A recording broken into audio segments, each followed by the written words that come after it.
Hi friends, welcome to Spice Pair. இன்றைக்கு ஈஸியான முறையில் பொரிவிலங்காய் உருண்டை எப்படி செய்வது என்று செய்து காட்டப் போகிறேன். வாங்க நம்ம கிச்சனுக்கு போகலாம். இதற்கு தேவையான பொருட்கள், முதலில் 2 கப்பு அரிசி எடுத்து வச்சிருக்கிறேன், 2 கப்பு வேர்க்கடலை பருப்பு, 1 கப்பு வெல்லம், 1 கப்பு பாசிப்பயிறு, ஒரு அரை கப்பு தேங்காய் சின்ன சின்னதாக பொடியாக நறுக்கி வச்சுருக்கேன். அடுத்தது ஒரு அரை கப்பு கடலை, பொட்டுக்கடலை எடுத்து வச்சுருக்கிறேன். இப்போது ஒரு அகண்ட பாத்திரம் எடுத்து அடுப்பு மேலே வச்சுட்டு, இப்போது மிதமான தீயில் இந்த அரிசியை கொஞ்சம் கொஞ்சமாக போட்டு நல்லா பொன்னிறமாக கோல்டன் ப்ரௌன் வர்ற வரைக்கும் நல்லா வறுத்து எடுக்கணும். பார்த்து வச்சுக்கோங்க, தீஞ்சிர போது தீயாமல் எடுத்து அழகாக வறுத்து இந்த அளவுக்கு வறுத்துட்டு ஒரு அகண்ட பாத்திரத்தில் ஒரு தட்டில் போட்டு நல்லா ஆற விடணும். கொஞ்சம் கொஞ்சமாக போட்டு வறுத்து எடுத்துக்கோங்க, நல்லா வறுத்து எடுக்கணும். அதை பாருங்கள், இப்போ ஒரு தட்டில் போட்டு இதை நல்லா ஆற விடுறேன். நல்லா ஆறிட்டால் நமக்கு ஈஸியாக இருக்கும். மறுபடியுமாக கொஞ்சம் கொஞ்சமாக போட்டு இந்த அரிசியை நம்ம வறுத்து எடுக்கணும். பிறகு அடுத்தது இந்த வேர்க்கடலையும் அதே விதமாக போட்டு கொஞ்சம் கொஞ்சமாக போட்டு தீயாமல் நல்லா வறுத்து எடுக்கணும். இந்த வறுக்கும் பொழுது இதனோட அந்த மேல் தோல் வந்து நல்லா படப்படன்னு வெடிக்கணும். வெடித்தாதான் அது நல்லா வறுபட்டுச்சுன்னு நமக்கு அது ஒரு சைனாக இருக்குது. நல்லா வறுத்து எடுத்துக்கொள்ளுங்க. அதையும் என்ன பண்ணணும், ஒரு நல்லா அகண்ட பாத்திரத்தில் போட்டு ஆற வைக்கணும். நல்லா ஆறினா தான் அந்த தோல் சீக்கிரமாக நம்ம கையில் போட்டு எடுக்கும் பொழுது அது நல்லா சீக்கிரமாக வெளியில் வரும்.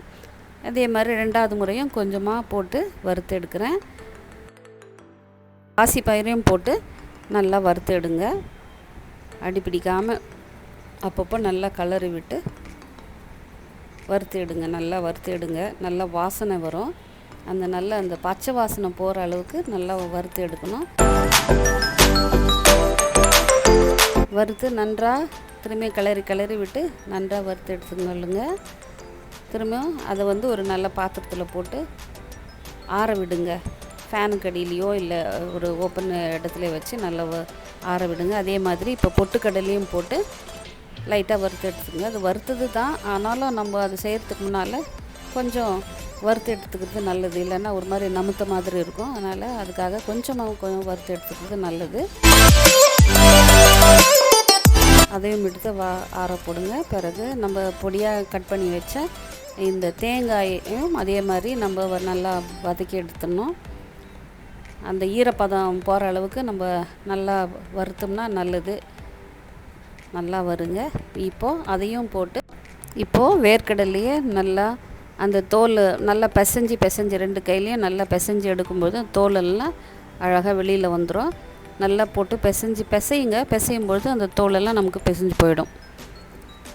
அதே மாதிரி இப்போது இந்த அரிசியை நம்ம கொஞ்சம் கொஞ்சமாக மிக்ஸி ஜாரில் போட்டு அரைச்சி எடுத்து இப்படி நம்ம ஒரு பாத்திரத்தில் கொட்டிக்கோங்க. பாதி ஒரு பிளேட்லேயும் மீதி கொஞ்சம் மாவையும் நம்ம ஒரு பெரிய பாத்திரத்தில் போட்டு வச்சுக்கோங்க. இதை பாருங்கள், இந்த மாதிரி. அதே மாதிரி பாசிப்பயிரையும் போட்டு நல்லா அரைச்சி எடுத்துக்கணும். நல்லா நைஸாக அரைச்சிக்கோங்க. அரைச்சி எடுத்து இந்த மீதி அந்த மாவை அப்படியே அந்த அரிசியில் போட்டுக்குங்க. அரிசி மாவில் அதே மாவில் ஒரு ஸ்பூனு ஏலக்காய் பொடி போட்டு மிக்ஸ் பண்ணிக்கோங்க. பிறகு இந்த பொட்டுக்கடலை, தேங்காய் எல்லாத்தையும் போட்டு வேர்க்கடலையும் போட்டுட்டு எல்லாத்தையும் போட்டு நல்லா மிக்ஸ் பண்ணுங்கள். நல்லா ஒரு கரண்டி வச்சு நல்லா நம்ம கிண்டி கலர் எடுத்துக்கிறது நல்லது. நல்லா மிக்ஸ் பண்ணி எடுத்துக்கோங்க. இப்போ பாருங்கள், ஒரு கரண்டி ஸ்பூனு வச்சுட்டு நல்லா மிக்ஸ் பண்ணுறோம் பாருங்கள். அதே மாதிரி மிக்ஸ் பண்ணி எடுத்துக்கோங்க. நல்லா மிக்ஸ் பண்ணுங்கள். அடியில் இது கொடுத்து எடுக்கும் பொழுது எல்லா மாவு இந்த நம்ம போட்டிருக்கிற அந்த பயிர் வகைகள் எல்லாம் நல்லா மிக்ஸ் ஆகிற மாதிரி பண்ணிக்கோங்க. இப்போது ஒரு பாத்திரத்தில் அந்த 1.5 கப்பு நம்ம அந்த வெல்லத்தை ஒரு பாத்திரத்தில் பாத்திரம் நல்லா கனமாக இருக்கணும், அடி கனமாக இருக்கணும். அந்த பாத்திரத்தில் போட்டுட்டு கொஞ்சம் ஒரு அரை கப்பு தண்ணி ஊற்றி நல்லா கொதிக்க விடுங்க. அந்த கட்டி எல்லாம் கரையிற அளவுக்கு நம்ம எப்பவும் போட்டு கொஞ்சம் கலரினே இருக்கணும். அப்படி கலரும் பொழுது அந்த கட்டிகளெல்லாம் நல்லா மெல்ட் ஆகி தண்ணியோடு நல்லா கலந்துரும். அது வரைக்கும் நம்ம கைவிடாமல் கொஞ்சம் கலரினே இருக்கணும். கலருங்க நல்லா. இப்போ பாருங்கள், இப்போ நல்லா கலங்கி வந்துருச்சு. இப்போ என்ன பண்ணணுன்னா, அதில் இருக்கிற மண்ணுங்கள்லாம் இருக்கும். அதுக்காக நம்ம என்ன பண்ணுறோம், அதை நம்ம ஃபில்ட்ரு பண்ணணும்.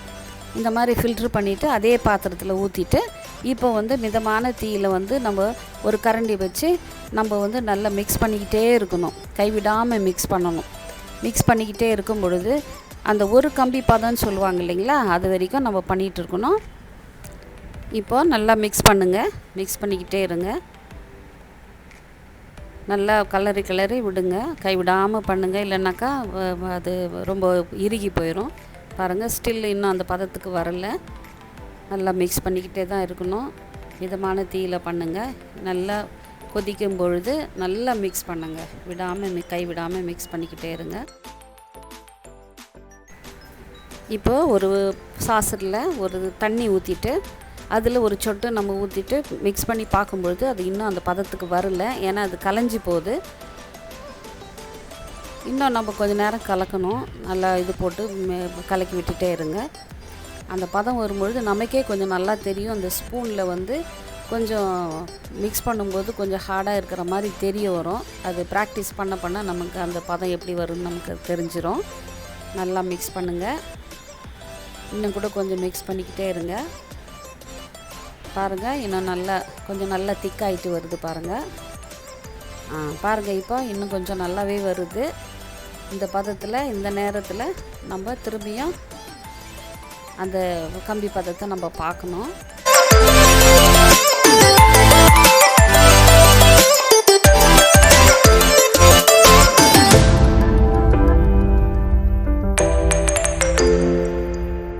இப்போ திரும்பியும் பாருங்கள், அந்த பிளேட்டில் தண்ணி இருக்குது. அந்த தண்ணியில் அதை போடும்போது அது பாருங்கள் கலங்காமல் இப்போ அந்த கை வச்சு நீங்கள் அப்படி சுருட்டி எடுக்கும் பொழுது நல்லா சுருண்டு வரணும் கையில். இது ஆல்ரெடி வந்துருச்சு பாருங்கள். இன்னும் கொஞ்சம் செகண்ட் விட்டோம்னாக்கா அது ரொம்ப இறுகி போயிடும். இது கரெக்டான பதம். இந்த பதத்தில் நம்ம அதை எடுத்து அந்த பாகை எடுத்து என்ன பண்ணணும், நம்ம ஆல்ரெடி கலக்கி வச்சுருக்கிறோம் இல்லைங்களா, அந்த பாத்திரத்தில் கொஞ்சம் கொஞ்சமாக போட்டு நம்ம நல்லா மிக்ஸ் பண்ணணும். கொஞ்சம் கொஞ்சமாக போட்டு அந்த மாவோடு மிக்ஸ் பண்ணிவிட்டு நம்ம உருண்டை பிடிக்க ஆரம்பிக்கணும். எல்லாத்தையும் ஒன்றா போட்டு கலக்கணும்னா நம்ம சீக்கிரமாக பிடிக்க வேண்டி வரும். அதுக்குள்ளே சம்டைம்ஸ் அது நம்மளுக்கு பிடிக்க முடியாத மாதிரி இறுகி போயிடும். அதனால் கொஞ்சம் கொஞ்சமாக போட்டு ரிஸ்க் எடுக்காமல் கொஞ்சம் கொஞ்சமாக போட்டு ஒரு சைடில் போட்டு ஊற்றிட்டு நல்லா மிக்ஸ் பண்ணுங்கள். அதை பாருங்கள், இப்போ நல்லா நான் மிக்ஸ் பண்ணுறேன். இதே மாதிரி நல்லா மிக்ஸ் பண்ணிவிட்டு கொஞ்சம் சூடாக தான் இருக்கும். ஆனாலும் நம்ம நல்லா இறுக்கி பிடிச்சி இப்படி உருண்டைகளாக நல்லா இறுக்கி பிடிச்சோம்னாக்கா நல்லா டைட்டாக ஆகிடும். ஆற நல்ல கல் பதத்தில் நல்லா வரும். ரொம்ப கல்லாக இருக்காது, அதனால் நம்ம கடிக்கிற விதத்தில் இருக்கும். இந்த உருண்டை ரொம்ப ஹெல்த்தியான ஒரு உருண்டை. பிள்ளைங்களெல்லாம் நல்ல ஈவினிங் ஸ்நாக்கு ரொம்ப என்ஜாய் பண்ணி சாப்பிடுவாங்க. அதனால் நீங்கள் அடிக்கடி இந்த வேர்க்கடலை உருண்டை நீங்கள் பண்ணி கொடுங்க. இது நம்மளுடைய பாரம்பரிய உணவு. அந்த காலத்தில் பெரியவங்க எல்லாம் இதை தான் ஈவினிங் ஸ்நாக்காக பிள்ளைங்களுக்கு கொடுப்பாங்க. இது நம்மளோட சமுதாயத்திலிருந்தே இது எல்லாரும் மறக்கப்பட்ட ஒரு உணவு. ஆனாலும் இப்பொழுது இந்த மாதிரி செஞ்சு கொடுத்தீங்கன்னா பிள்ளைங்களுக்கு ஒரு புதுவிதமாக இருக்கும். பீட்சா பர்கர்னு சாப்பிட்ற இந்த காலத்தில் இந்த மாதிரி ஒரு உணவு நம்ம செஞ்சு கொடுத்தோன்னா ரொம்ப நல்லா விரும்பி சாப்பிடுவாங்க. இதே மாதிரி எல்லா உருண்டைகளையும் பண்ணி நல்லா டைட்டாக உருட்டி டைட்டாக இது பண்ணி இப்போ நல்லா டைட்டாக பிடிச்சிட்டு ஒவ்வொரு உருண்டையும் நம்ம கொஞ்சம் பிளேட்டில் கொஞ்சம் மாவு எடுத்து வச்சோம் இல்லைங்களா தனியாக, அதில் கொஞ்சம் மேலே டஸ்ட் பண்ணிவிட்டு வைங்க. பிளேட்டில் தனியாக எடுத்து பிடிச்ச உருண்டைகளெல்லாம் நல்லா ஆற வைக்கணும். அது பாருங்கள், நல்லா இந்த மாதிரி போட்டு உருண்டை பிடிச்சி டஸ்ட் பண்ணி எடுத்து வைக்கணும். அவ்வளோதான், சுவையான நம்மளோட பொருவிலங்காய் உருண்டை ரெடி. பிள்ளைகள் எல்லாம் ரொம்ப ருசித்து ரொம்ப என்ஜாய் பண்ணி சாப்பிடுவாங்க. தேங்க்யூ. ஓகே ஃப்ரெண்ட்ஸ், உங்களுக்கு இந்த ரெசிபி ரொம்ப பிடிச்சிருக்குன்னு நினைக்கிறேன். உங்களுக்கு இது பிடிச்சிருந்தா இதை லைக் பண்ணுங்கள், ஷேர் பண்ணுங்கள், சப்ஸ்கிரைப் பண்ணுங்கள். தேங்க்யூ.